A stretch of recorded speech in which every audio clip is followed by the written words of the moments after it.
Hello and welcome to Start Select, the show from GameSpot UK that's so goddamn cultured that we come out to the Tate Modern to film our links.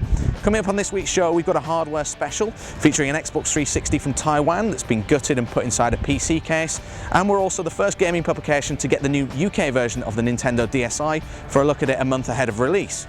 Coming up, we've also got the competition winners from last week's Broken Sword Director's Cut competition, as well as a brand new competition for you guys to enter, so check out that later in the show.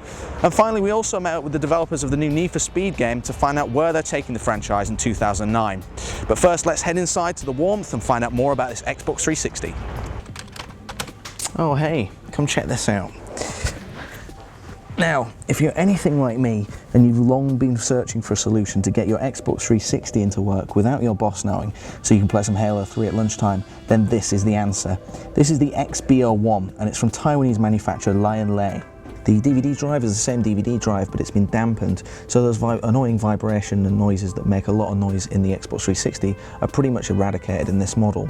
There's also a 120mm fan on the back, and because the components are all spread out inside, there's much more room for the air to circulate around inside. And if you're a really elite modder, you can actually use these holes on the back to install a water cooling system, but you'll have to pay extra for that. Other than that, the XBO1 is pretty much exactly the same as the standard Xbox 360 system. It's got the USB ports on the front, also the slots for the memory cards, and on the back it's got all the same connectors as the Xbox 360 for video, power and USB. So how much is a quiet Xbox 360 in the shape of a PC going to cost you? Well, it's not cheap. It's £416 for the 120GB Elite model, £356 for the 60GB model, and £316 for the 20GB model. If you're feeling really brave though, you can buy the case on its own but for about £80 and do all the modding yourself. Alright, so if you're so backwards or penniless right now that you haven't been able to get a Nintendo DS for whatever reason, then this is Nintendo's latest attempt to try and prize money out of your pockets. It's called the DSi, it arrives in the UK on April the 3rd, and it costs £150, and for that money you get a couple of, well, pretty half-assed new features and a couple of cameras. So let's check out a little bit more of the system, find out if it's worth it.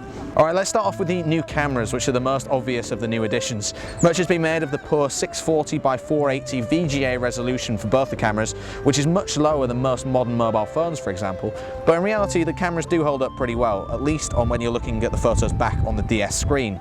The most fun aspect of the camera support is the new editing features, which allow you to add lovely hearts to your pictures, morph them on the fly, and even add a trippy kaleidoscope effect if you want.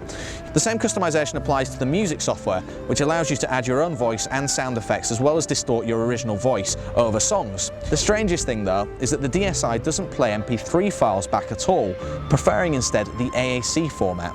This will make Apple iTunes fans happy, but it doesn't stop it from being an incredibly stupid design choice. Finally, we have the DSi Shop, which replaces the old GBA card slot to offer new ways of getting hold of games, demos and other content online. Unfortunately, at this stage, we were unable to test this functionality out on the UK DSi, as the store isn't online yet, but we expect it to be fairly popular, given its similarity to the Apple iTunes App Store. So in conclusion, is the Nintendo DSi worth £150 of your hard-earned money? Is it? Bye. We know you guys love competition prizes like a fat kid loves cake, and last week we gave you the chance to win one of 5 copies of Broken Sword, the Director's Cut on the Nintendo Wii. You clever so-and-sos all knew that Dave Gibbons, the illustrator of Watchmen, had worked on adventure game classic Beneath a Steel Sky, and we drew out the following winners from our bulging sack of entries. We have Ben Smith from the Isle of Man, Lee Beckett from Newcastle, Evan McCarthy from Rotherham, Paul Trenholm from London, and Leo Croft from Skelton. Congratulations to all you guys. This week we have an extra special DS competition for you. No, wait, come back. It's a good DS game. It's called Big Bang Mini, and it's one of the few DS games to score an Editor's Choice 9.0 score award from GameSpot. You see, only quality competitions for you guys on this show. We have 3 copies of the game to give away, courtesy of South Peak Games, but only if you can answer this question. Big Bang Mini is developed by Arcado Studio, but in which European capital city are they based? If you think you know the answer, send us an email to competitions@gamespot.co.uk before the 11th of March and watch the next edition of Start Select to find out if you're a winner. So Need for Speed Shift is going to be a kind of simulation title within the Need for Speed brand, so very much focused on high-performance cars, real-world cars on real-world tracks, with a core focus on the driver experience and really making you feel like you are the driver in these cars. So yeah, I mean, we've got a really detailed physics model underneath the game. So that's where our background lies in. Obviously, we've tried to make this a little bit more accessible to the main market. Our previous games were very, very hardcore, very niche. So we've tried to make this, we've made this accessible without dumbing it down. So everything is still being fully simulated on the cars, but we want to make it accessible for the average gamer. So for a normal Need for Speed gamer, it might take them a little bit to get used to the driving model, but ultimately it's going to prove rewarding, and you will feel yourself improving at the driving model and improving as a driver. So we think that's a rewarding experience. So yeah, I mean, it's very much still a simulation title, but yeah, we've had to make some more accessible features to make this more accessible for the mainstream. So yeah, the driving model is more accessible, and things like damage. So we've taken a conscious effort to not be able to completely total your car, but there's still going to be, direct physics consequences to your car, so handling and performance.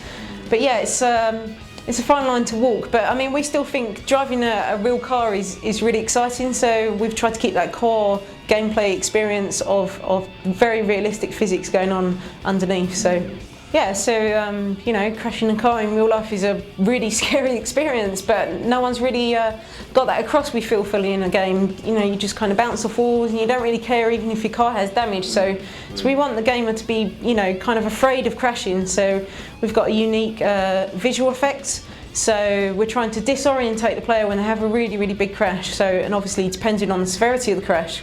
So a small scrape, not too much of a problem. A really big crash, we're trying to disorientate the player, same as you would in a really big crash in real life. So lots of camera shake and blur, and you might hear some audio effects. So you might wind your driver, hear them panting, you might hear a heartbeat.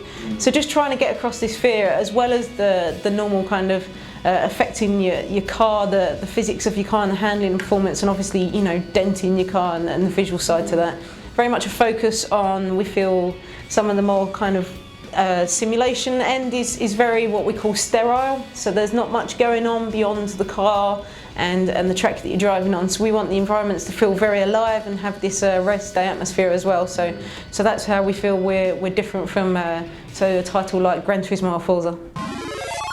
That's it for this week's show, but remember, we always want to hear from you guys. Send us an email to startselect@gamespot.co.uk, post on the Start Select page, or write us a review in iTunes. It's always great to get your feedback. In the meantime, we'll be back next week on Friday the 13th of March for a spooky zombie special. We'll see you then.